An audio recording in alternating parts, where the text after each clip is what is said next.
syukrulillah wa la haula wa la quwwata illa billah.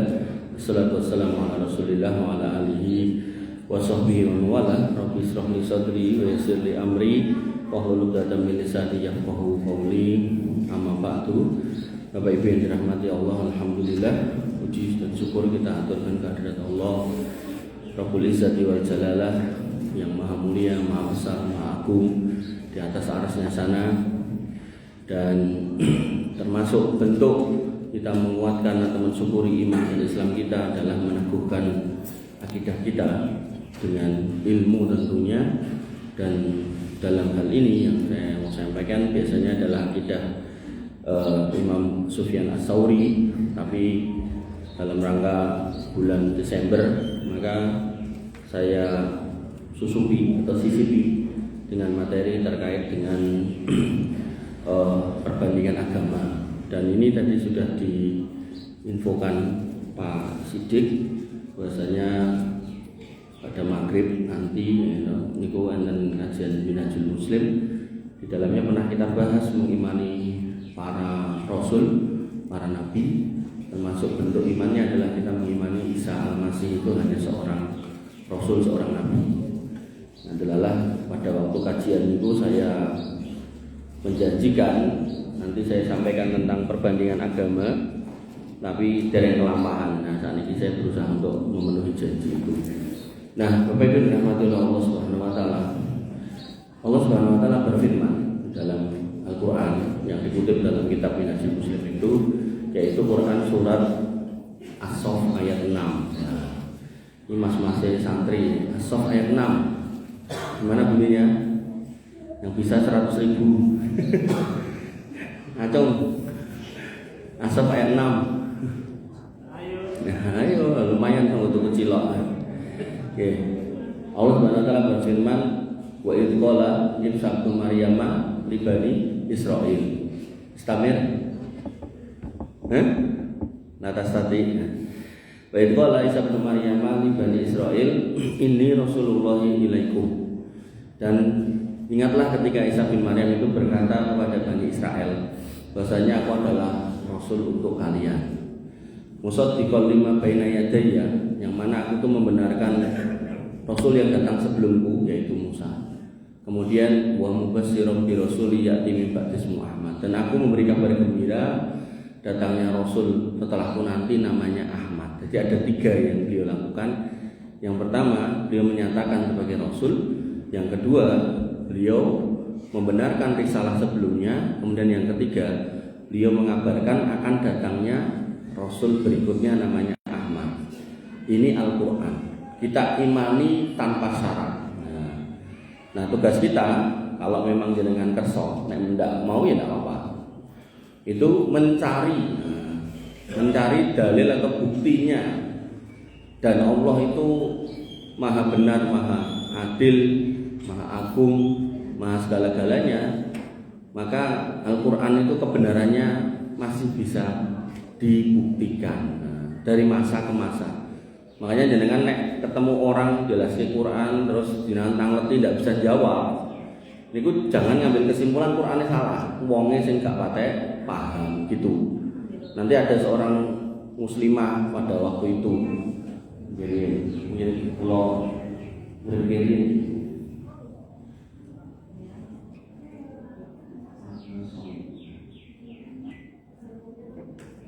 ada seorang wanita yang kemudian dia sholat puluhan tahun, terus kemudian dia merasa rumangsanya, merasa ini ya bener so salah. Dia merasa, loh aku sholat ini kok enak sholawat, berarti lengku sholat itu nggak Nabi. Merasa dia, perasaan dia. Akhirnya bertanya sama seorang, ya dia nyebutnya Habib, bukan saya sing ngarani, dia sendiri gitu. Dia tanya pada seorang Habib, Bib, aku nek sholat kok mesti ndongake Nabi, orang ndongake awakku dhewe. Bahasa yang kedua ini kan jadi kurang tepat, perasaan dia. Dalam saya ditekok iya ora patek pinter. Tapi nek Habib ora patek pinter ngomongnya lebih utama daripada 70 orang kiai. Nah, itu si Habib itu ditanya, aku kalau sholat selalu sholawat kepada Nabi, ning tasahud niku lho, ning atahiyat niku. Berarti kan saya itu selalu mendoakan Nabi. Lah kapan niku ndongake awakku dhewe? Habib itu harus ditanya nggak terlalu pintar. Dia jawab, "Wes ora usah ngono takok. Ngono kuwi dimani wae dilakoni." Akhirnya perempuan itu pun merenung, berpikir, puluhan tahun aku nggak mendoakan diriku sendiri. Akhirnya dia murtad, alhamdulillah. Dan dengan kemurtadannya dia bangga dan dia ceritakan kemana-mana. Biasa nek di dalam agama sebelah itu kan nek ada orang murtad itu terus diteluk, disuruh memberikan persaksian, testimoni. Padahal umumnya orang Islam nek murtad itu biasanya karena bodoh, bukan karena pinter, bodoh biasanya. Nah kembali ke situ. Nah pertanyaannya, apa benar toh jenengan nek sholat itu cuma mendoakan Nabi? Halo, enggak lah. Jenengan duduk di antara dua sujud dongane napa? Robbi firli, Robbi firli, Robbi firli, ngoten toh? Itu dongake sinten? Awake dhewe. Dan kemudian nawa niku iftitah, Allahumma ba'id baini wa baina. Ya Allah jauhkan aku dan kami baini wa baina napa? Inal khotoya kama ba'ata bainal masyriqi wal maghrib, dari kesalahan. Berarti doa untuk diri kita sendiri. Kemudian Al-Fatihah, ihdinas siratal mustaqim. Niku jenengan minta untuk Nabi, minta untuk diri sendiri. Untuk diri sendiri gitu kan. Dan masih banyak. Nah, artinya tadi itu ketika jenengan ketemu dengan orang dan menanyakan sesuatu dan orang itu tidak memberikan jawaban yang memuaskan, bukan Islamnya yang salah, bukan Islamnya yang kurang, tapi orangnya yang mungkin belum tahu jawabannya yang benar. Jadi jenengan harus terus mencari, jangan kemudian berhenti. Makanya saya di banyak kajian itu menawarkan diri. Nah, misal kajian selesai dengan punya pertanyaan, mau nanya malu, nah silakan kirim WA, nanti saya jawab. Mang tulis nomor kula 081 393 499 641. Gratis, nggak bayar dan nggak usah khawatir. Jika nggak bayar nopo-nopo nggak usah khawatir. Nggak ada. Nggih. Ibu bapak yang dirahmati Allah. Kembali ke ayat tadi.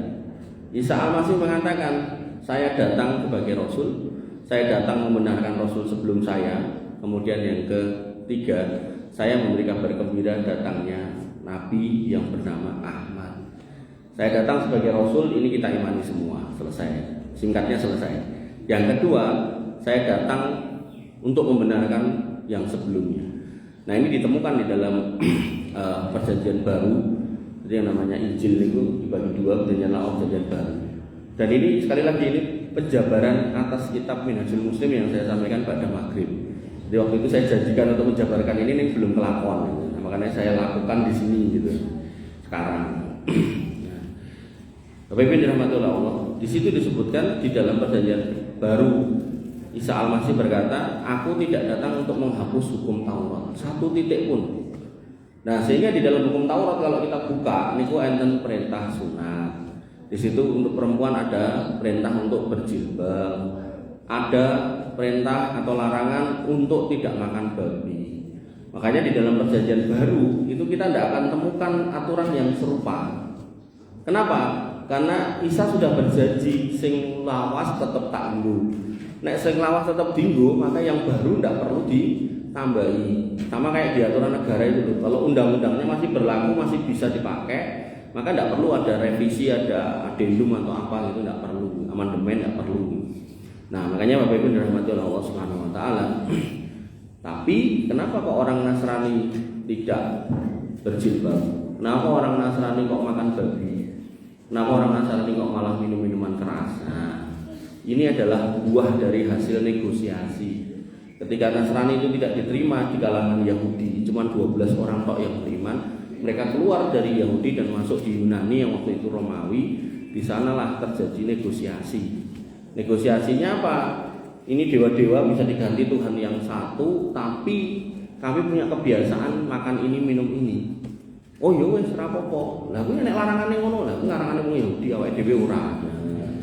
Mulailah di situ mereka melakukan negosiasi. Termasuk negosiasi yang paling besar yaitu negosiasi tentang tanggal 25. Sijine yen agama iso ditampa, kuwi satu lagi. Kami ini setiap tahun merayakan kelahiran anak Dewa Matahari tanggal 20 Desember. Nah, akhirnya mereka, oh iya, Tuhan iki yo lahirnya tanggal semono. Makanya panjenengan kalau punya teman atau saudara gitu, itu yang beragama itu, panjenengan bisa nanya. Nah, bahwasanya Natalan itu termasuk akidah utama kalian toh? Ya. Nah, sebagai akidah utama, sebagai keyakinan utama, mbok njaluk tulung bukakno itu kitab suci boleh ono. Ning sebelah ngendi sing disebut tanggal 9 Desember kuwi hari kelahirannya Tuhan. Nek ono tak kaya 10 yuto. Nek jenengan ra duwe njaluk kula kayak ndak akan ada gitu. Makanya di dalam Al-Qur'an Allah menyebutkan ihdinas siratal mustaqim. Ya Allah, tunjukkan kami jalan yang lurus. Apa itu? Siratal ladzina an'amta 'alaihim, jalan orang-orang yang Kau beri nikmat. Siapa yang diberi nikmat? Rasul dan para sahabat. Dan nikmat yang dimaksud bukan nikmat dunia, karena Nabi tidak tidak memiliki harta banyak. Bisa aja Nabi minta harta yang banyak, tapi Nabi dalam hidup tidak menginginkan harta yang banyak. Makanya Bunda Aisyah pernah berkisah, kami pernah tinggal dengan Nabi sebulan itu dapur nggak ngebul, berarti kan nggak ada yang dimasak gitu. Bahkan Bunda Aisyah pernah didatangi oleh seorang wanita bawa anak perempuan 2, minta sedekah, minta makanan. Bunda Aisyah cuma ngasih kurma 1. Masya Allah. Nah, begitu satu sama ibu ini, nah, terus diambil dibelah 2, kasihkan anaknya 2. Nah, saat ini, jangan di kurma, mungkin kurma yang omah sekilo kayak gitu. Berarti kan kondisi kita secara kehidupan dunia itu lebih baik daripada Nabi, tapi secara hidayah tetap lebih baik Nabi dan para sahabat. Makanya ihdinas siratal mustaqim siratal ladzina an'amta 'alaihim itu terkait hidayah, bukan terkait dunia, ngoten nggih. Nah, kemudian ghairil maghdubi 'alaihim waladdallin, bukan jalan orang yang termurkai. Siapa orang termurkai? Yahudi. Kenapa? Ngerti dalil gak gelem akeh, gak mau nganggo. Nah, kemudian waladdallin bukan orang tersesat. Siapa? Nasoro. Kenapa Nasoro dikatakan orang tersesat? Karena tidak tahu dalil tapi tetap melakukan. Nah, orang Islam di tengah-tengahnya, yaitu apa? Al-ilmu qoblal qauli wal amal, perkataan Imam Bukhari. Jadi kalau mau ngamal, mau ngucap, usahakan punya ilmunya dulu, jangan waton melu-melu gitu kan. Karena ada potensi nanti keliru. Nah, maka Bapak Ibu dirahmati oleh Allah Subhanahu wa taala, terkait dengan Nasrani tadi, maka ada 2 pertanyaan besar yang sampai detik ini nggak pernah bisa dijawab, yaitu tanggal 25 itu ayatnya sebelah mana? Nggak pernah ada.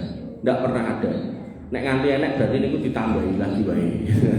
Nah, kemudian yang kedua yaitu ayat yang berbunyi Isa berkata atau Yesus berkata, "Sembahlah aku Tuhan, sembahlah aku."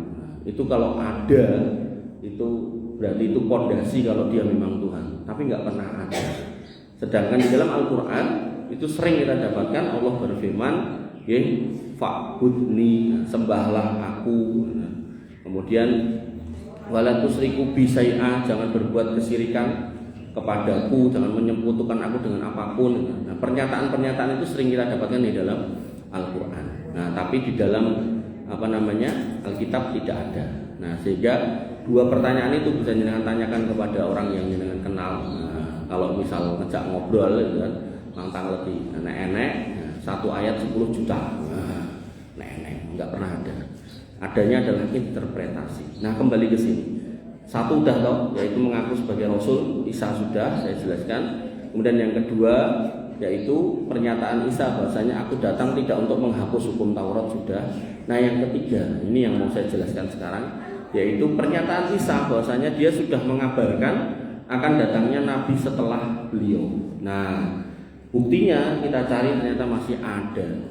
Terdapat di dalam kitab Ulangan pasal 18 ayat 18.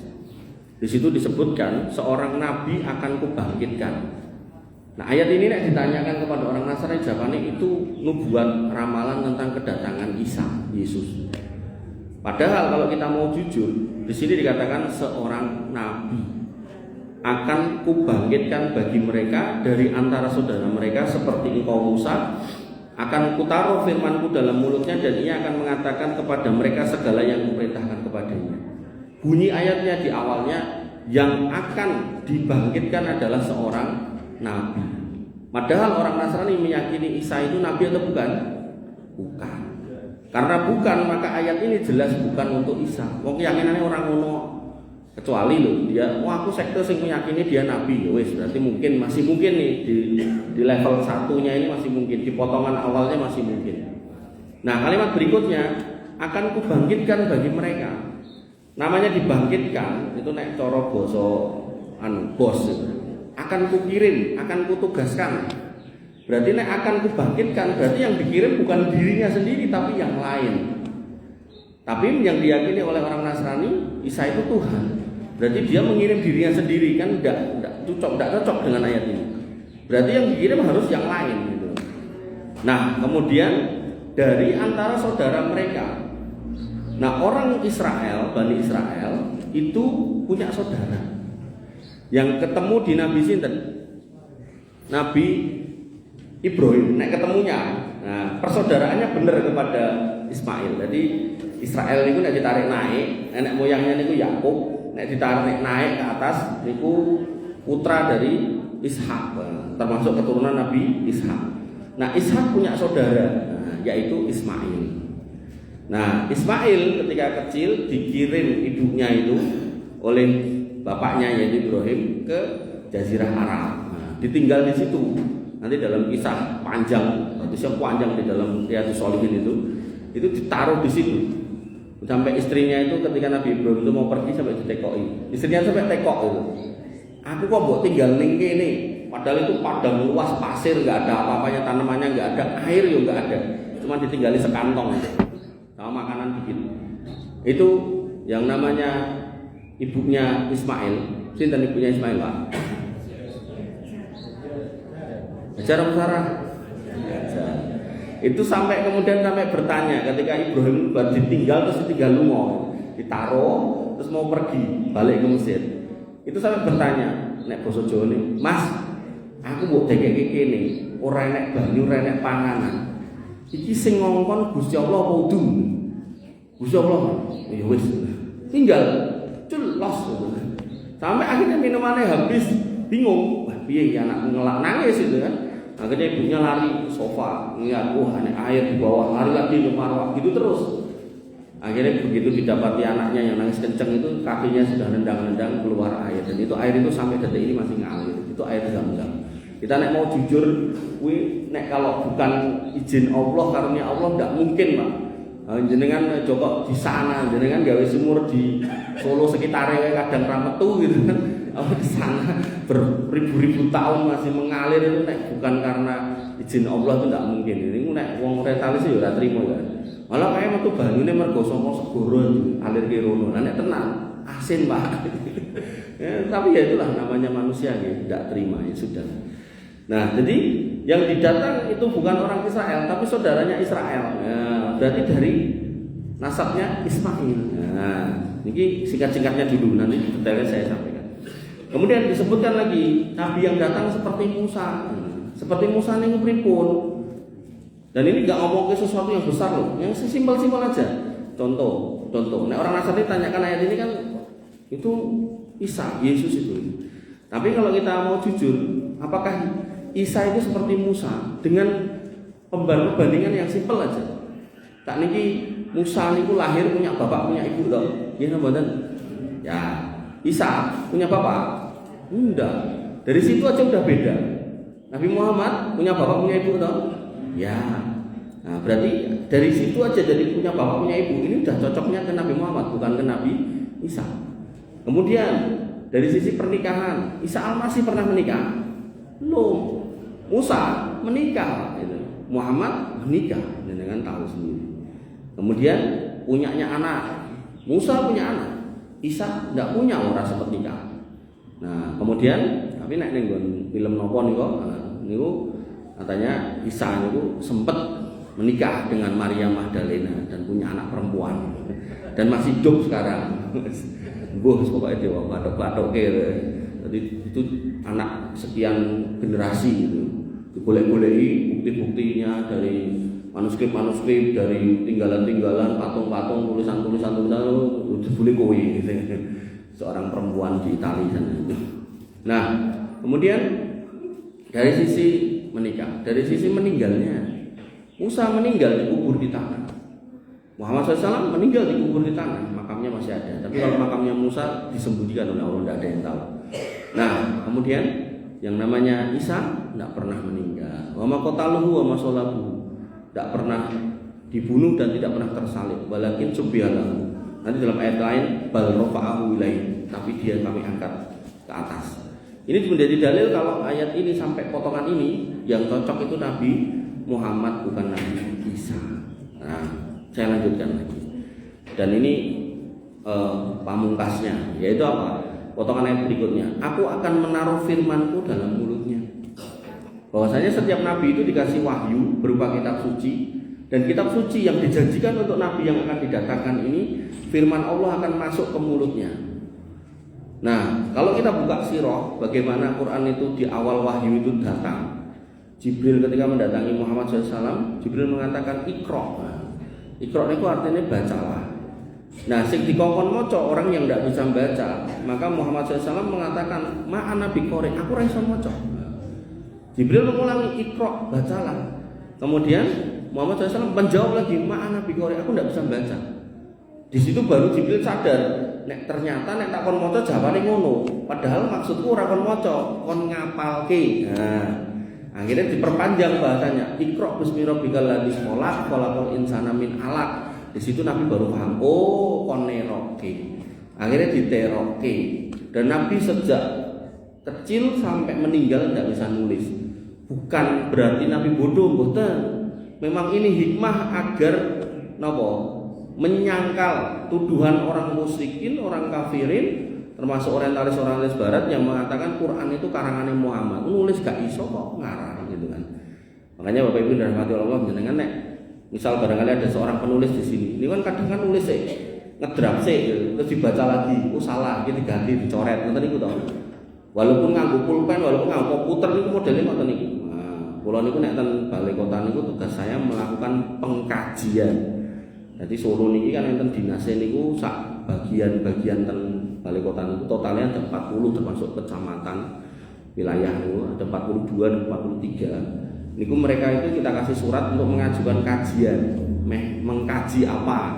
Ada yang mengkaji tentang ekonomi, ada yang mengkaji sosial, keamanan, budaya, ada yang mengkaji tentang apa namanya kemasyarakatan, keluarga dan seterusnya. Nah semua naiknya kemana? Ke kantor Badan Riset Inovasi Daerah. Nah niku semua kajian itu sing ngurusi saya. Nah itu ada 59 kajian. Jadi nek jam kerja saya melakukan kajian, di luar jam kerja ini saya melakukan pengajian. Waduh, di sini mikir tujuan, sini mikir akhirat. Nah, maka Bapak Ibu rahmatullah Allah Subhanahu Wa Taala kembali ke sini. Nabi tidak pernah bisa nulis, otomatis dia tidak pernah bisa ngarang, tidak bisa nulis kok. Saya tuh kalau mau nyusun kajian itu, kayak wes dadi tak baca lagi, kira bener, tak selipi lagi tengah-tengah, pluk gitu. Biar tambah cakep, biar tambah rapi gitu. Karena kajian ini nanti kalau dibawa OPD itu nanti dibahas sama mereka, terus jadilah peraturan daerah, perwali atau apapun lah bentuknya.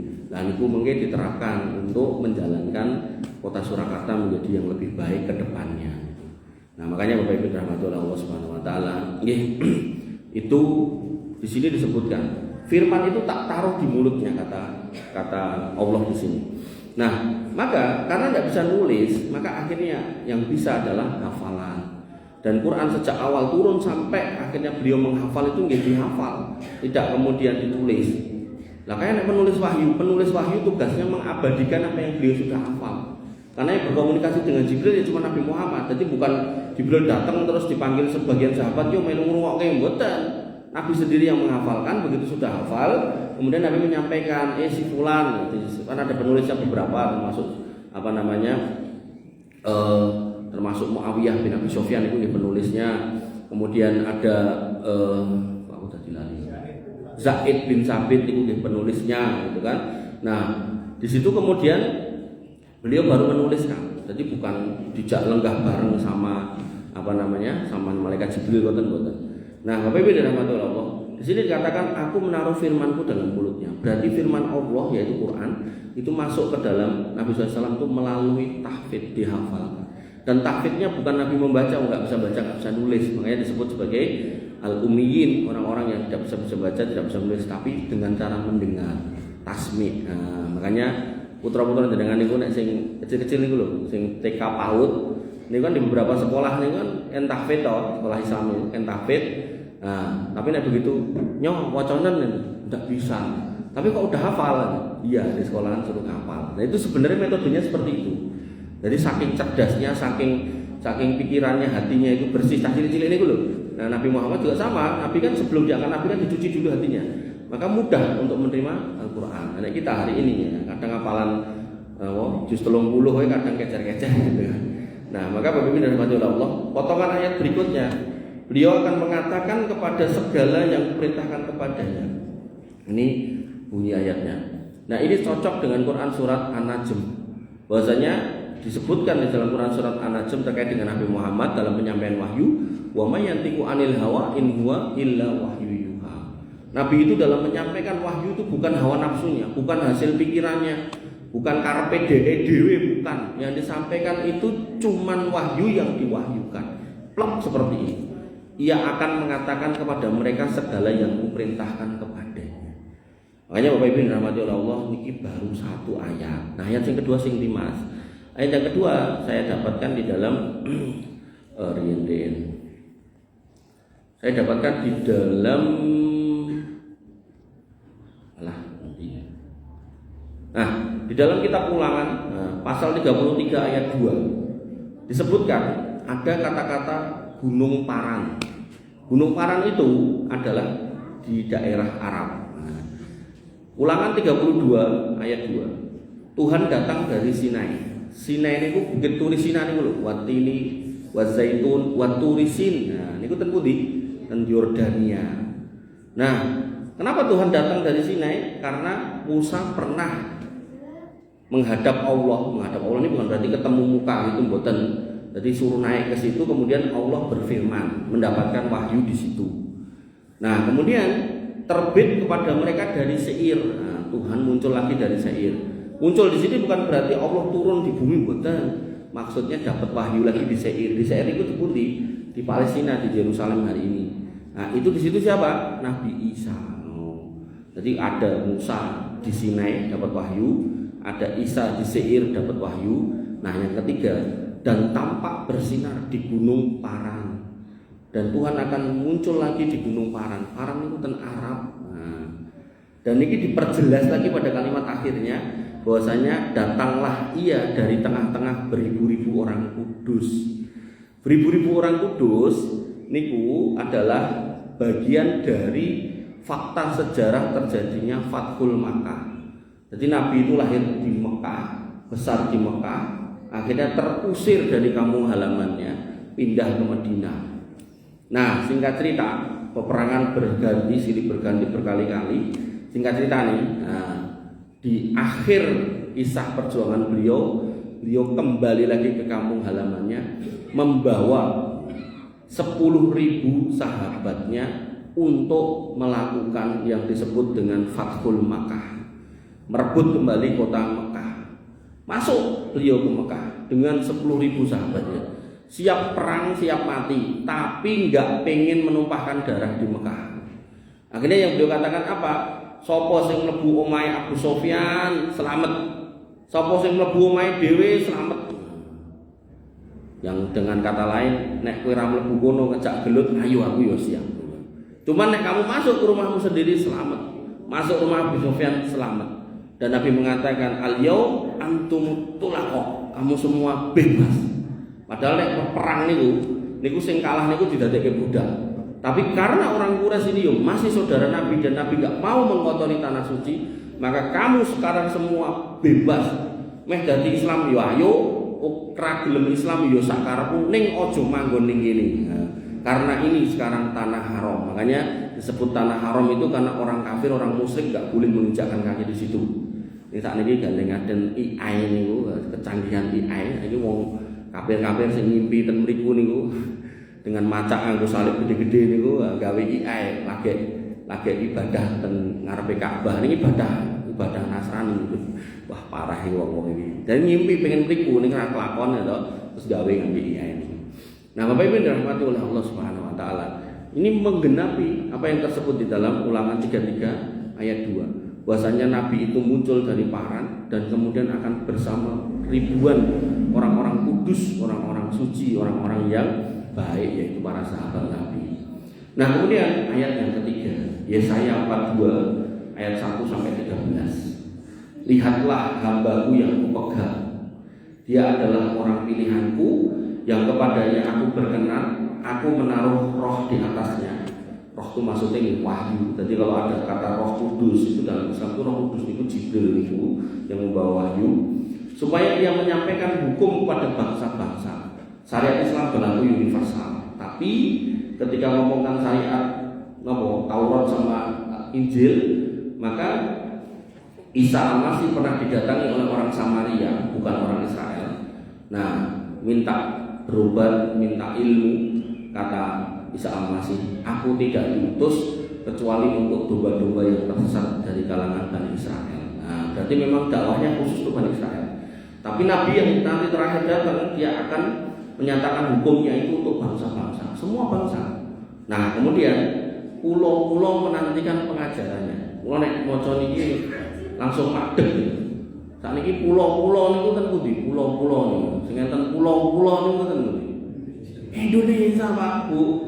17.000 pulau. Bahkan niku negara Eropa niku, sakmono kae puluhan negara Eropa niku. Niku nek di jembrengke niku kira-kira nggih namung sak Indonesia. Jadi Indonesia niku satu negara tapi cara di sepadanke luasannya dan isinya. Nah, itu koyo Eropa semuanya, pulau-pulau.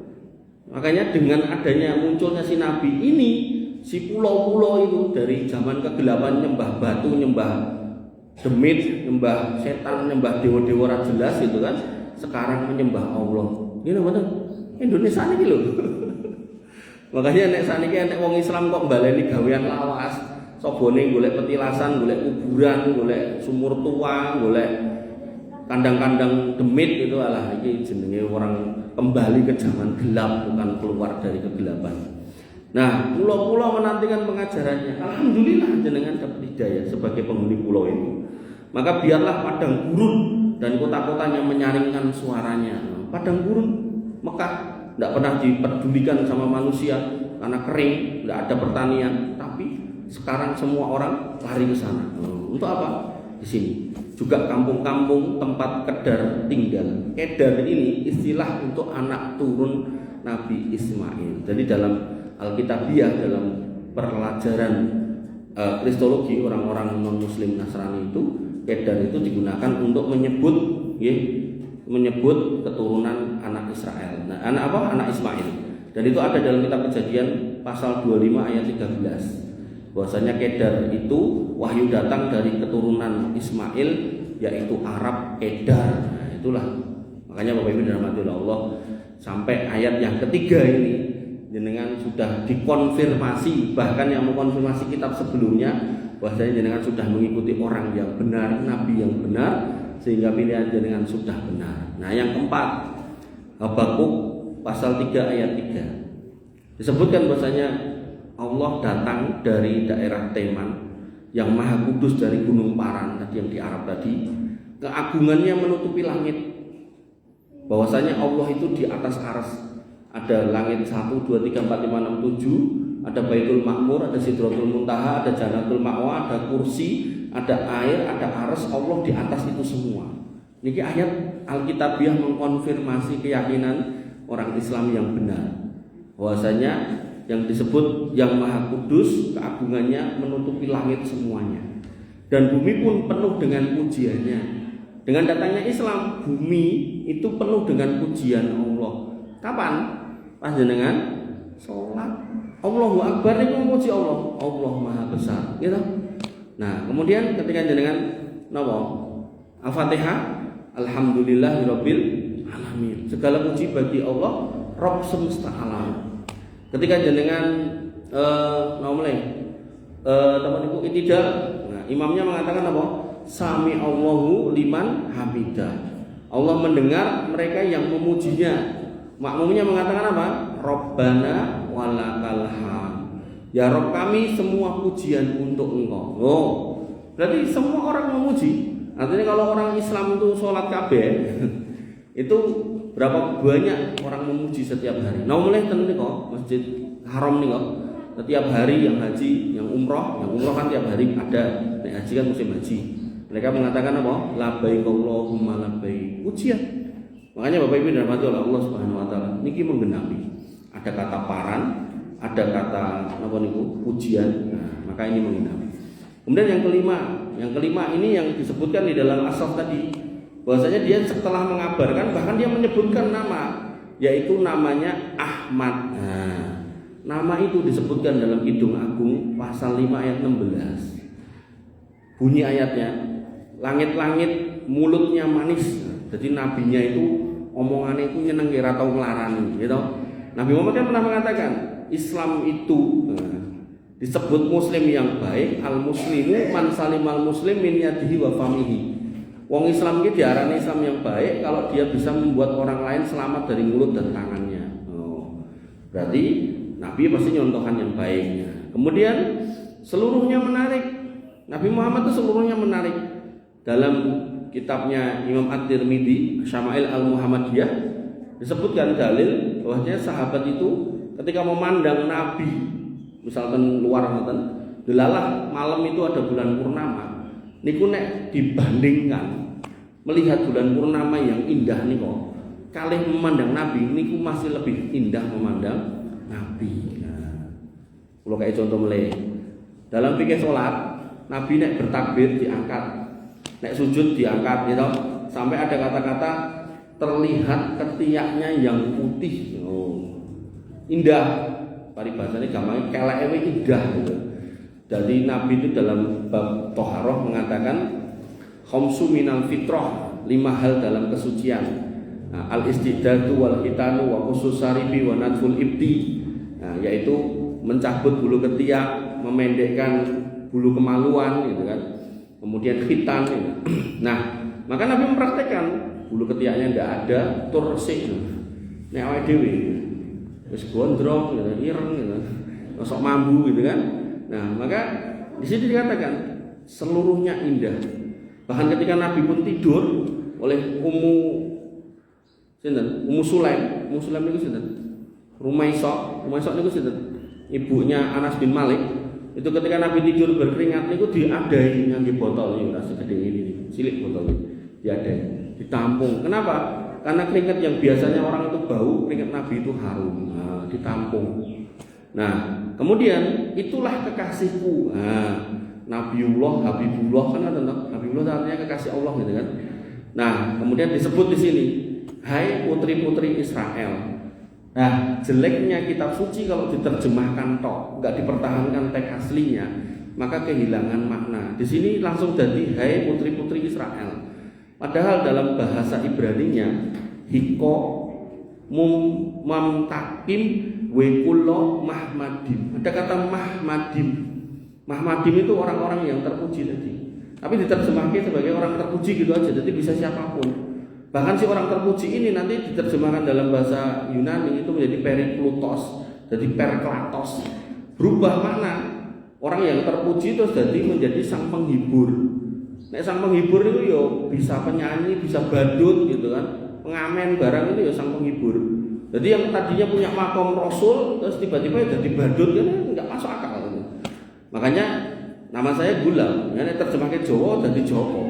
Joko nek terjemahke meneh anak lanang gitu kan. Terus jenengan goleki saya di Ruki. Anu daleme Pak Ustad anak lanang niku ten pundi gitu. Ambok nganti Jumat ketemu Jumat ya ora bakal ketemu jenengan. Anu Ustaz Joko sing pundi aja goleke Joko liyane. Oh sing anu sing namine Gulam niku. Nah, niku enten 3. Kok sing Gulam sing ndi lho? Sing lemu brewok ngono kan. Terus wis ngoten niku lah pokoke. Oh sing kae, ngoten nagek mungkin diduduhke. Makanya begitu namanya Muhammad terus diterjemahke jadi yang terpuji, terus diganti periklutos, perklatos masuk Indonesia Alkitabnya menyebut sebagai sang penghibur. Ya jadi awalnya Nabi itu jadi badut niku mau, jadi badut, penyanyi, pengamen niku kan sing orang-orang yang suka menghibur niku lho. Makanya Bapak Ibu dirahmati oleh Allah, sehingga Pak ayat As-Saff ayat 6 tadi itu masih bisa terkonfirmasi sebenarnya. Makanya jenengan nek mundut Al-Quran kok diterjemahke, maka pastikan masih ada Arabnya. Jangan terjemahan tok. Nanti terjemahan tok banyak susupan. Pun niki mawon yang bisa saya sampaikan. Nah, intinya apa? Intinya jenengan ada di tempat yang benar, di agama yang benar, mengikuti orang yang benar yaitu Muhammad SAW. Nah, tugas jenengan adalah mengenal agamanya. Makanya Allah mengatakan udkhulu fi silmi kafah, masuk Islamlah secara menyeluruh. Dan nanti konsekuensinya terkait dengan Desember, maka mereka melakukan acara itu ya sudah, itu pilihan mereka, itu kegiatan mereka. Nah, kita tidak usah ikut-ikutan, niku penting. Kita tidak usah ikut-ikutan, tidak usah nganggo topi abang-abang kae, tidak usah kemudian beli apa? Wit ringin, apa itu? Wit yang dikei wit ringin, oh cemoroh. Pun ganti cemoroh tak niki. Nah, cemoroh niku mboten usah macam-macam lah, ora usah dadak menghias macam-macam ten omah mboten usah. Maka itu urusan mereka, kita punya urusan lakum dinukum waliyadin. Itu agamamu, ini agamamu. Nah, usah dicampur baur sehingga nanti merusak akidah panjenengan. Gak ada yang mau nanya kan? Kita tutup dengan doa kalau tidak ada. Nanti tanyanya di WA wae. Nah, Bapak Ibu dirahmati oleh Allah Subhanahu wa taala. Kalau niku nek ditanya banyak ini malah seneng. Jadi saya harus belajar banyak. Riyen kula boleh hitungane. Kula pun cepak ngedonga dawa. Tuh biangat jadi jenengan harus sabar. Doanya ini doa untuk kebaikan kita semua dan negeri kita Indonesia. Oke, monggo kita berdoa. Ini doa saya ambilkan dari doanya Syekh Yasir At-Tusari, Imam Masjidil Haram ketika Covid yang lalu, dan masih relevan untuk digunakan atau diucapkan atau didoakan. Oke, bismillahirrahmanirrahim. Alhamdulillahirabbil alamin, hamdan syakirin hamdan naimin hamdan yuwafi ni'amahu yukafi mazida. Ya Rabbana lakal hamdu kama yanbaghi li jalalika wa 'azimi sultanik. Rabbana lakal hamdu wa anta nurus samawati wal ardi wa man fina wa lakal hamdu. La ilaha illa anta subhanaka inna kunna minadh dhalimin wa illam taghfir lana wa tarhamna lanakunanna minal khasirin. Allahumma lakal hamdu bima khalaqtana. Ya Allah, segala puji bagi Engkau karena telah menciptakan kami. Walakal hamdu bima hadaitana, dan segala puji bagi Engkau karena telah memberikan kami petunjuk. Walakal hamdu bima 'allamtana, dan segala puji bagi Engkau yang telah mengajarkan ilmu yang baik kepada kami. Walakal hamdu bima razaqtana, dan segala puji bagi Engkau yang telah memberikan rezeki yang baik kepada kami. Lakal hamdu bil Islam, segala puji bagi Engkau yang telah menjadikan kami orang-orang Islam. Walakal hamdu bil iman, dan segala puji bagi Engkau yang telah mewariskan nikmat iman kepada diri kami. Walakal hamdu bil Quran, dan segala puji bagi Engkau yang telah mewahyukan Al-Quran kepada Nabi kami Muhammad SAW. Walakal hamdu bi ambalaghtana Ramadan, dan segala puji bagi Engkau yang mengizinkan kami untuk ketemu lagi dengan Ramadan. Allahumma inna fihi ala siyami wal qiyami wa tilawatil Quran. Ya Allah, bantulah kami nanti di bulan Ramadan untuk berpuasa, sholat malam, dan membaca Al-Quran. Birahmatika ya arhamar rahimin, dengan rahmat Engkau wahai Rabb yang penyayang di antara para penyayang. Allahumma ya farijal ham wa ya kasifal gham. Ya Allah, Rabb yang menghilangkan semua kegelisahan, yang menyingkap semua kesedihan. Ya rahmanat dunya wal akhirah rahimahuma. Rabb yang mengasihi dunia dan akhirat serta mengasihi di antara keduanya. As'aluka birahmatika min indika tughnina an rahmati man siwak. Kami memohon rahmat hanya kepada Engkau, dan kami tidak akan memohon rahmat kepada selain Engkau. La ilaha illallah adada ma masya fawqas samawati wal ardina wa darat. Tidak ada ilah yang berhak disembah selain Engkau sebanyak jumlah semua makhluk yang melangkah dan berjalan di antara langit-langit dan bumi-bumi serta yang naik ke atas. Tidak ada yang berhak disembah selain Engkau. Walhamdulillahilladzi biyadihi mafatihul faraj, dan segala puji bagi Allah, Engkau yang di tangannya semua kunci-kunci kelapangan atas sebuah masalah. Wa ya farajana idza ughliqatil abwab wa ya raja'ana idza qata'atil asbab. Wahai Rabb kami, tempat kami berkeluh kesah, maka ketika pintu-pintu telah tertutup dan harapan-harapan juga telah terpupus. Wahila bainana wa bainal ahli wal ashab, bahkan kami tidak bisa bercerita lagi kepada keluarga dan sahabat kami, maka tidak ada tempat yang layak untuk kami mengadu hanya kepada Engkau. Allahumma innaka tasma'u kalamana wa tara makanana. Ya Allah, sesungguhnya Engkau mendengar semua ucapan kami ini dan melihat kami di sini, di tempat kami ini. Wa ta'lamu sirrana wa alaniyatana, dan Engkau mengetahui rahasia kami serta yang nyampak maupun yang tersembunyi. La yakhfa 'alaika syai'un min amrina, tidak ada yang tersembunyi sedikit pun dari urusan kami dari Engkau. Ilmuka fina sabiq wa qada'uka bina muhit, ilmu Engkau mendahului kami dan ketetapan Engkau meliputi kami semua. Atau naga fasakartana, kami taati Engkau, lalu Engkau pun membalas ketaatan itu dengan kebaikan yang sangat banyak. Wa asainaka fa'amhaltana, tapi kami juga bermaksiat kepada Engkau dan Engkau menangguhkan semua hukuman kami. Wa irja'na ilaika qabiltana, dan jika kami kembali kepada Engkau, Engkau pun menerima taubat kami. La ilaha illa anta subhanaka inna kunna minadh dhalimin. Tidak ada ilah yang berhak disembah selain Engkau, sesungguhnya Engkau lah Rabb yang maha suci dan kami ini adalah orang-orang yang zalim. Wa illam taghfir lana wa tarhamna lanakunanna minal khasirin, dan jika Engkau tidak mengampuni kami, tidak merahmati kami, kami ini adalah orang-orang yang sangat merugi. Allahumma innaka afuwun tuhibbul afwa fa'fu anna. Ya Allah, sesungguhnya Engkau lah Rabb yang maha pemaaf, menyukai memberikan maaf, dan maafkanlah dosa-dosa kami. Allahumma dfa' annal wala wal waba war riba waz zina wazalazila wal mihan wa su'il fitan ma dhahar minha wa ma batan. Ya Allah, hindarkanlah kami dari mahalnya harga-harga barang pokok, dari wabah penyakit, dari riba, dari zina, dari gempa bumi, dari musibah, banjir dan seterusnya, dari semua fitnah yang baik yang buruk, baik yang nampak maupun yang tersembunyi. Allahumma inna na'udzubika min zawali ni'matik. Ya Allah, sesungguhnya kami berlindung kepada Engkau dari hilangnya nikmat Engkau, wa tahawuli afiatik, dan dari berubahnya kesehatan yang Engkau sudah berikan, wa fujaati nikmatik, dan dari datangnya siksa Engkau secara tiba-tiba, wa jami'i sakhatik, dan dari semua kemurkaan Engkau. Allahumma inna na'udzubika minal barasi wal jununi wal judami wa min sayyi'il asqam. Ya Allah, kami berlindung kepada Engkau dari semua penyakit gila, kusta, penyakit lepra, dari semua penyakit yang buruk. Rabbana wa khaliqana wa ilahana, wahai Rabb kami, ilah kami yang menciptakan kami. Inna bina wa biibadika fi kulli makanin minad dhiki wa syiddati wal alwa ma la tuska illa ilaik. Sesungguhnya yang menimpa kami dan hamba-hambamu di setiap tempat berupa kesempitan, kesusahan, bencana, penderitaan, maka tidak ada tempat yang mengadu yang layak kecuali Engkau. Wa may ya'lamu illa anta, dan tidak ada yang mengetahui kecuali Engkau. Ilahana dhaqat alainal ardu bima rahubat. Ya Rabb kami, bumi yang luas ini terasa sempit ketika Engkau tidak lagi menjadi tempat untuk mengadu. Wala malja'a minka illa ilaik, dan tidak ada tempat yang bisa menjadi tempat untuk mengadu kecuali Engkau. Ya sharifa kulli baliyah wa ya alima bi kulli khafiyah, wahai zat yang memalingkan semua bencana, wahai zat yang mengetahui semua yang tersembunyi. Allahumma srif annal waba wa jannibna da. Ya Allah, jauhkanlah kami semua dari wabah bencana, dan jauhkanlah kami semua dari penyakit-penyakit yang membahayakan. Wa qina minal bala, dan lindungilah kami dari semua bencana. Ya sami'ad du'a, wahai Rabb yang maha mendengar doa-doa kami.